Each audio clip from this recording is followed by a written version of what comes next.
ხორცის პროდუქტებზე კოლიბაქტერიებით დაბინძურების საშიშროება ოზურგეთში ჯერჯერობით არ არსებობს.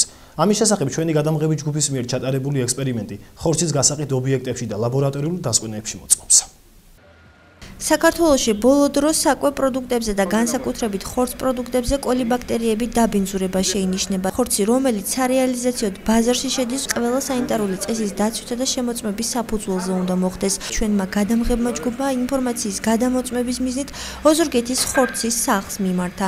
როგორც ხორცის რეალიზატორები აღნიშნავენ, საქონლის დაკულა წესების დაცვით ხდება, ამიტომ მოსახლეობას საკვებად ხარისხიანი პროდუქტის მიწოდებაზე გარანტიას აძლევენ. პასუხისმგებელი ვართ ჩვენთან შეძენილი პროდუქტი. ყოველ დილით ექიმი ამოწმებს, ლაბორატორიაც ადგილზე გვაქვს ჩვენ და ხარისხიანი პროდუქტი მოდის. აქავარ დილნასაღამომდე და იციან მეხორცეებმაც, რომ ცუდი საქონელი არ შემოდის. დაკლული საქონელი არ არსებობს, რომ მივიღოთ ექიმაც რომ შეამოწმოს თუ მეხორცის დაკლული არ იყო. ამას ჩვენ თვითონ ნახულობ. ხო, საქონელს, ღორს, იმიტომ რომ ღორზე არის მასა დავადებებია რაღაცები და ჩვენ თვითონ თუ არ ვნახედავთ, ჩვენი ხელი თუ არ დაიკლა არ დამუშავდა ისე არ შემოგვაქვს მაღაზიაში.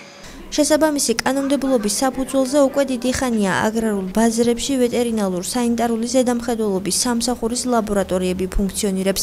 სპეციალისტი კონკრეტულ მაგალითებზე საუბრობს. შემოწმება ხდება ღორის ტანხორცზე, ეს იქნება გამოკვლევა ტრიქინელოზზე პირველი დაავადება, რაც ადამიანისთვის მავნებელია. ამას სჭირდება სპეციალური გამოკვლევა, რომელიც კეთდება სპეციალური სახელმწიფო იგივე მიკროსკოპში იშინჯება.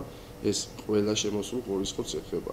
საქონლის ხორცსაც შეეხება, აქაც კეთდება ორგანოლეპტიკური გამოკვლევა, ძირითადად დაკვირვებებით ჭირყვალზე, სისხლის შედედებაზე, რომელიც უკვე საკმარის საბაბს იძლევა იმისთვის, გამოვავლინოთ ეს ტანხორცი ჯამთელია თუ არ არის ჯამთელი.